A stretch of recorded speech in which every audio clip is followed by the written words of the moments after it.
요즘 우리들은 쓸만한 사람이 없다라는 이야기를 곧잘 듣습니다. 이 땅에 사는 사람들이 숫자가 얼마나 많습니까? 그러나 정작 어떤 일을 계획하거나 또 그 일에 맞는 사람을 찾으려고 하면 정말 사람이 없다는 것을 실감하게 됩니다. 국가 고위 공무원을 선출하거나 기업의 경영인이나 기술자를 영입하는 일이 생각처럼 쉽지 않습니다. 직위와 맡은 일에 맞는 사람을 찾기가 어렵다는 이야기겠지요. 이 땅에 교회 숫자도 많고 교인의 수도 적지 않습니다. 그러나 정말 이 시대의 문제는 진정한 그리스도인들, 세상과 다르게 살고 손해보더라도 하나님 뜻대로 살려고 몸부림치는 진정한 의인이 없다는 것입니다. 저는 오늘 묻고 싶습니다. 저와 여러분들은 정말 하나님의 일에 준비되어 있는 쓸만한 사람들입니까? 많은 사람들이 성공해야 된다, 바쁘다, 시간이 없다는 생각 때문에 그렇게 해서는 안 되는 일들을 서슴없이 할 때가 많습니다. 죄와 타협하거나 법을 어기는 일을 쉽게 합니다. 안 되는 일은 뇌물을 주고서라도 기어이 일을 되게 합니다. 그리고는 그것을 부끄러운 줄 모르고 그것이 마치 자기의 능력이나 든 것처럼 자랑합니다. 그리고는 그렇게 하지 못하는 사람들을 마치 모자라는 사람처럼 취급합니다. 그러나 밥을 꼭꼭 씹어 먹어야 하듯이 늦더라도 정직하게 차근차근 살아가는 사람들이 우리 시대에 필요한 것입니다. 믿음의 삶에 있어서도 마찬가지입니다. 어떤 사람들은 뭔가 눈에 보여야 믿겠다는 듯이 신비적인 현상만 쫓아갑니다. 특별한 일, 기적과 같은 것들만 추구하는 사람들이 있습니다. 금방 뜨거워졌다가 금방 식습니다. 그러나 사실 그런 믿음으로는 세상을 살릴 수 없습니다.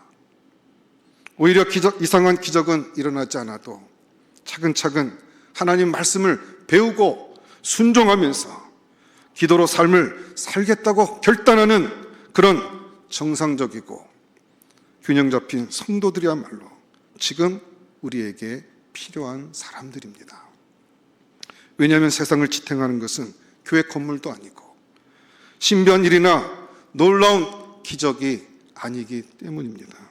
오히려 하나님은 진심으로 주님의 말씀을 붙잡고 순종하면서 하나님의 의를 추구하는 사람들을 찾고 있습니다. 그리고 그들을 통해서 이 땅에 하나님의 일을 이루어 가십니다. 여러분, 소돔과 고모라 성이 멸망당한 것은 우리가 아는 것처럼 죄가 많아서 멸망당했다고 할 수 있습니다. 그러나 소돔과 고모라 성이 망한 것은 단순히 죄가 많아서만은 아닙니다. 성경이 밝히는 더 중요한 다른 이유는 소돔 성에 의인 10명이 없었다는 것입니다. 그 성을 지탱하는 의인 10명이 없었다는 것이 소돔 성의 진짜 큰 문제였습니다. 예레미야 5장 1절에 보면 하나님이 예레미야에게 구인 광고를 하라고 합니다. 그것은 바로 한 사람을 찾는 것입니다. 너희는 예루살렘 거리로 빨리 다니며 그 넓은 거리에서 찾아보고 알라. 너희가 만일 정의를 행하며 진리를 구하는 자를 한 사람이라도 찾으면 내가 이 성읍을 용서하리라. 하나님이 찾으시는 사람이 바로 이런 사람입니다. 하나님의 정의를 행하며 진리를 애타게 찾는 사람. 하나님은 그런 사람을 찾아보라고 예레미야에게 명령했습니다. 그런 사람을 한 사람이라도 찾으면 내가 이 성을 용서하리라고 말씀하신 것입니다.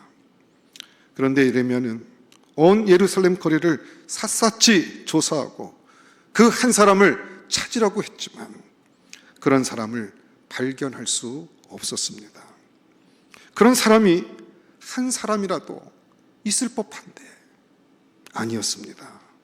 결국 이 한 사람을 발견할 수 없어서 예루살렘이 망했다는 사실을 우리는 알아야 합니다. 성경에 보면 하나님은 언제나 하나님이 놀라운 역사를 이 땅에 드러내실 때는 그냥 아무 때나 아무 사람을 통해서 하신 것이 아닙니다. 하나님의 방법은 늘 사람을 준비시키는 것부터 시작하십니다. 그리고 그 사람이 준비되면 하나님은 그 사람을 통해서 일을 하셨습니다. 성경에 보면 하나님께서 세상을 물로 심판하실 때 그냥 아무렇게나 세상을 물로 심판하시지 않았습니다. 새로운 세계를 열 사람 노아를 하나님은 먼저 준비해 놓으시고 물로 세상을 심판하셨습니다. 하나님은 언약을 아는 셈의 계보 중에서 아브라함이 준비되었을 때 아브라함을 갈대아 우르에서 불러내심으로 세계를 살릴 구원의 역사를 시작하셨습니다. 언제 하나님이 이스라엘을 애굽에서 구해내셨습니까? 모세가 준비되었을 때입니다. 유월절 피해 언약을 분명하게 말할 수 있는 사람 모세를 하나님은 먼저 준비하셨습니다. 예수님이 제자들을 부르신 것도 같은 이유입니다. 제자들을 부르시는 것이 예수님의 사역의 시작이었습니다. 그리고 베드로가 주는 그리스도시요 라는 중대한 고백을 하게 되었을 때부터 비로소 십자가와 부활에 대해서 가르치셨습니다. 제자들을 준비하는 것이 하나님이 새로운 세계를 여는 시작이었던 것입니다.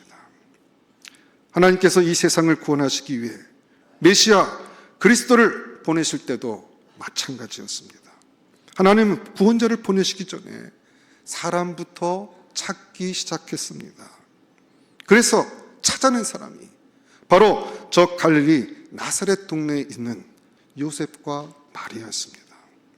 과연 하나님은 실수하지 않는 분이십니다.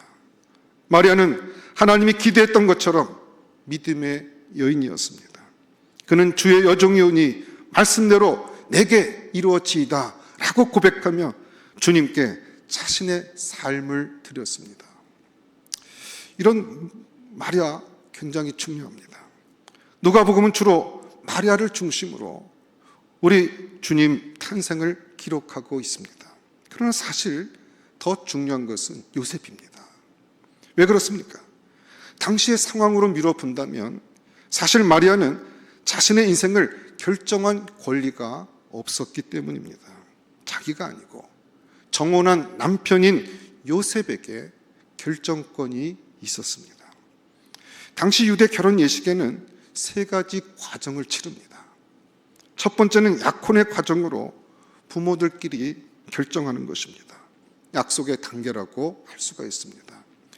그러다가 본인들이 자라서 성인이 되면 부모님의 승낙과 함께 자신들의 승낙이 포함되어집니다.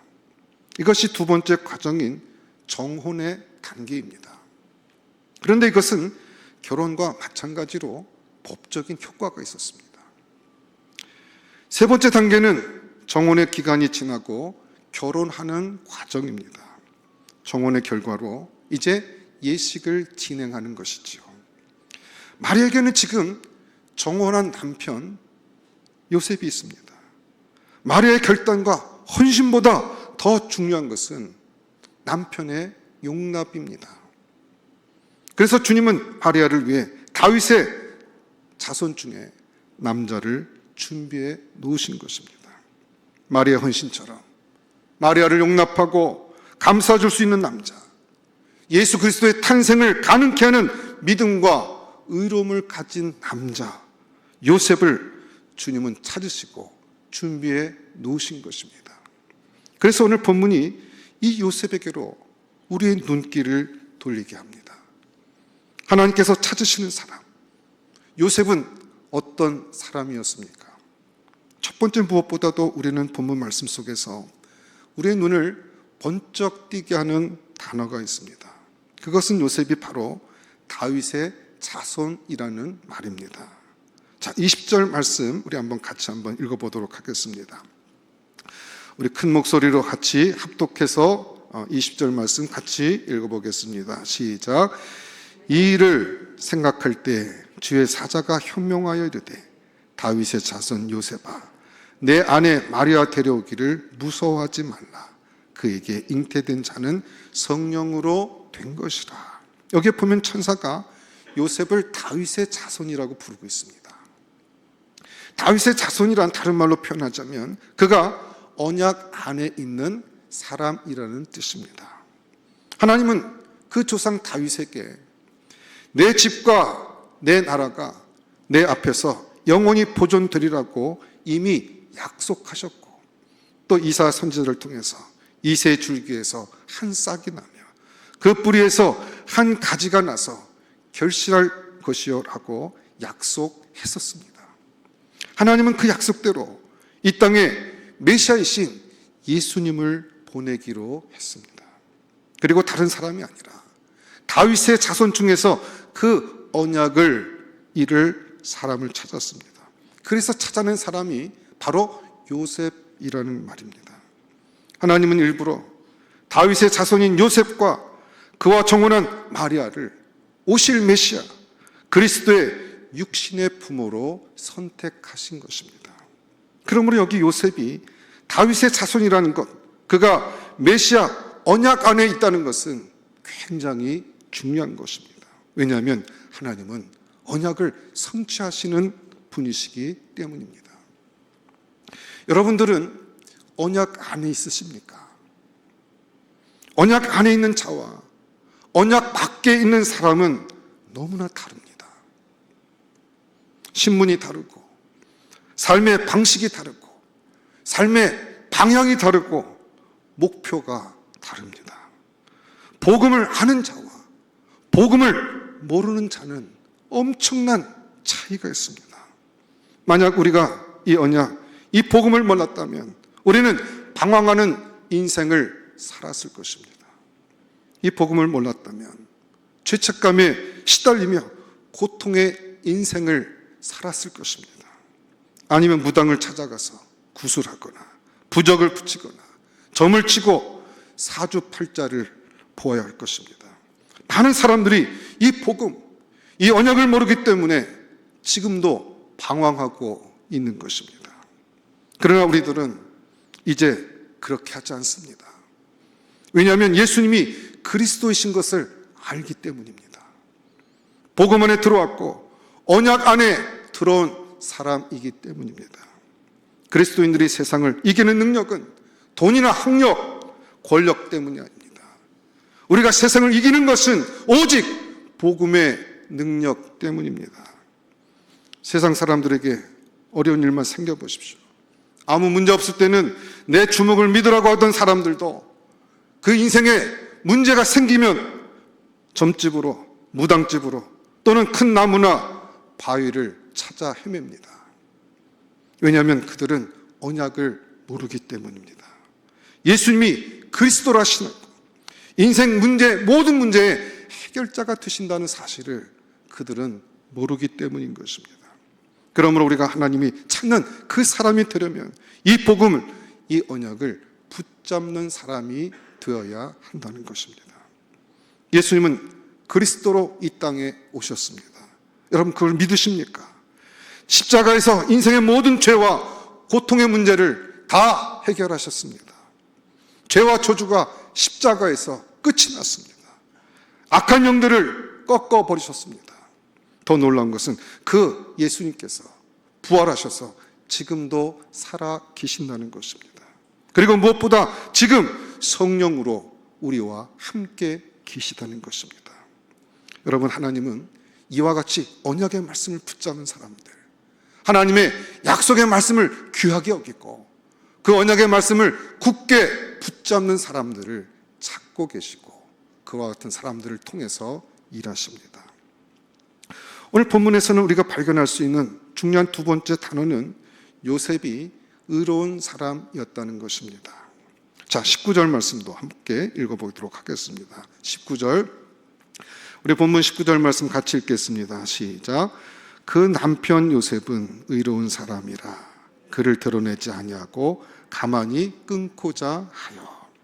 여기에서 성경은 요셉을 의로운 자라고 칭하고 있습니다. 하나님은 예나 지금이나 하나님의 의, 하나님의 진리를 갈급한 마음으로 찾는 자들을 찾고 있습니다. 노아 시대에도, 예레미야 시대에도, 그리고 예수님이 이 땅에 오실 그때도, 그리고 지금도 하나님은 의로운 자를 찾고 계십니다. 의로운 자들을 통해서 하나님은 하나님의 일을 이루어 가시기 때문에 그렇습니다.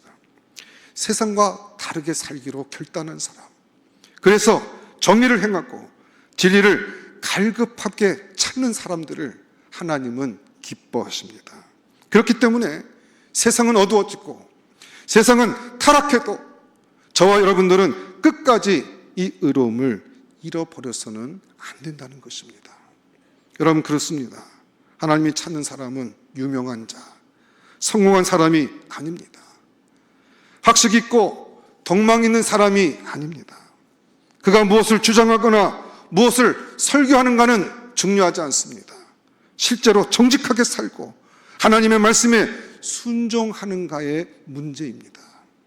실제로 하나님 말씀을 원리대로 살기 위해서 몸부림치면서 기도의 삶을 사는가, 정말 세상과 다르게 구별되게 살아가는가의 문제인 것입니다. 급하다고, 빨리 성공해야 한다고, 지름길을 택하고 적당하게 타협하는 자가 아니라 정말로 하나님 말씀대로 뜻대로 살려고 몸부림치며 하나님 앞에 그렇게 사는 자를 하나님께서는 주목해 보시고 그런 인생을 찾고 계신다는 것입니다. 여러분, 좋은 말은 누구든지 할 수 있습니다. 어떤 주장도 선언도 누구나 할 수 있습니다. 그러나 문제는 실제로 현실 문제 앞에서 그 의로움을 지킬 수 있는 사람들은 그렇게 많지 않다는 것입니다. 그렇다면 요셉은 자신의 의로움을 어떻게 나타냈습니까? 요셉의 의로움은 무엇보다도 마리아를 용납하고 그 허물을 가려주는 것으로 나타났습니다. 본문 18절과 19절에 보면 마리아가 요셉과 정혼하고 성령으로 잉태된 것이 나타났습니다. 자기가 정혼한 여자가 자신과 관계하지도 않았는데 잉태했다는 것입니다.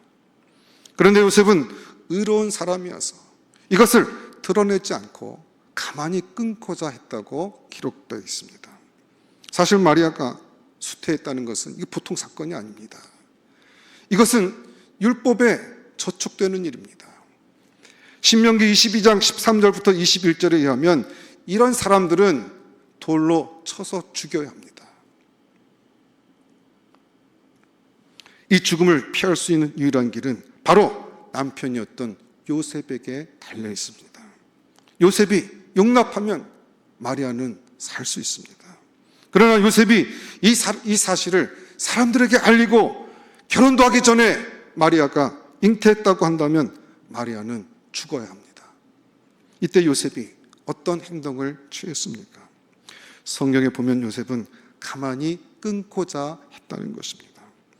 이를 드러내고자 하지 않았다는 것입니다. 인간적으로 보면 얼마나 깊은 배신감을 느꼈겠습니까?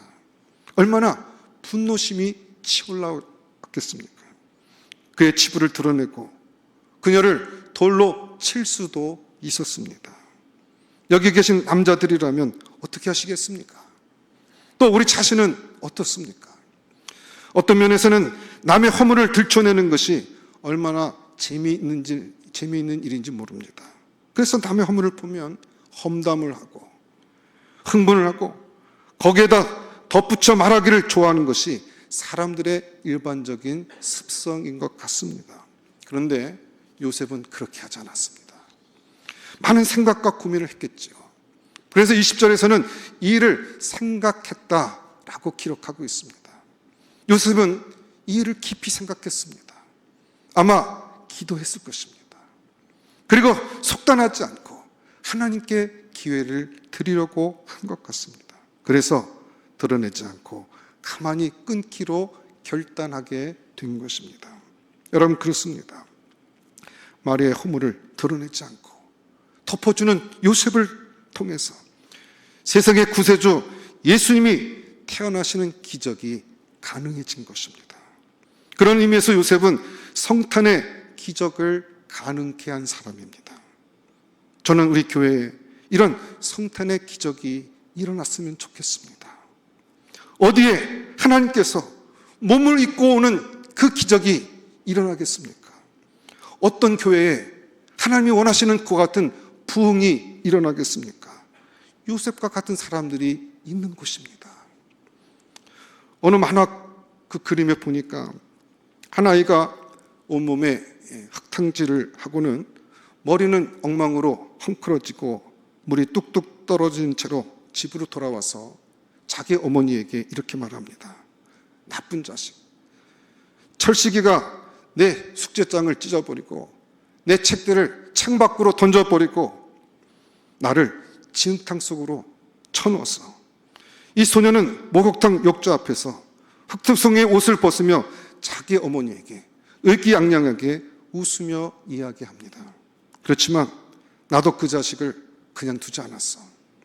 어머니가 아니 내가 뭘 했는데? 라고 물었습니다. 그러자 이 작은 소녀는 이렇게 대답했습니다. 나는 그놈을 용서했어. 이 얼마나 크리스찬다운 일을 했습니까? 이 아이는 자기에게 잘못을 저지른 친구를 용서하기로 결단한 것입니다. 가장 어렵고 용기 있는 일을 그가 한 것입니다. 여러분, 그렇습니다. 욕하는 거 아무나 할 수 있습니다. 같이 고소하는 것은 세상 사람들이 다 할 수 있는 것입니다. 그러나 다른 사람의 약점과 실수를 용납해주고 선으로 악을 갚는 것은 그건 그리스도인들만 할 수 있는 것입니다. 사실 이 용서하는 일이 크리스마스의 비밀입니다. 성탄절의 진정한 의미가 여기에 있습니다. 온 세상 사람들을 용서하기 위해서 일부러 몸을 입고 하나님이 이 땅을 오신 것입니다.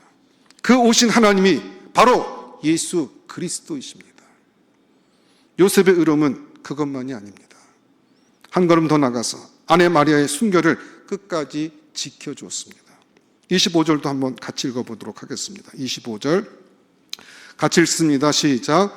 아들을 낳기까지 동침하지 아니하더니 나음의 이름을 예수라 하니라. 여러분 보십시오. 그는 주님의 명령에 따라 마리아를 데려왔습니다. 그러나 아이를 아기를 낳을 때까지 동침하지 않았다고 말씀합니다. 무슨 말입니까? 요셉은 마음 깊이에서부터 하나님의 뜻을 이루는데 자기 자신을 드리기로 결단한 것입니다.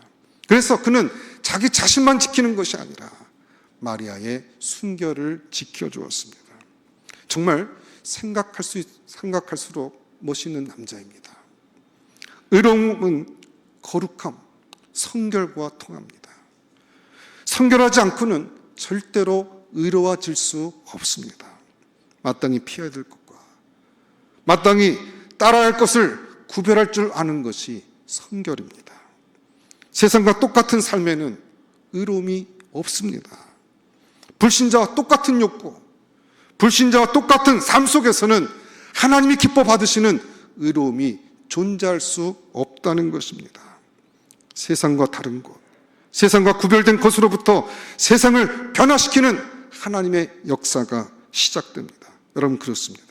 성도가 성결한 것, 교회가 거룩한 것, 그것이 바로 세상을 살리는 길인 것입니다.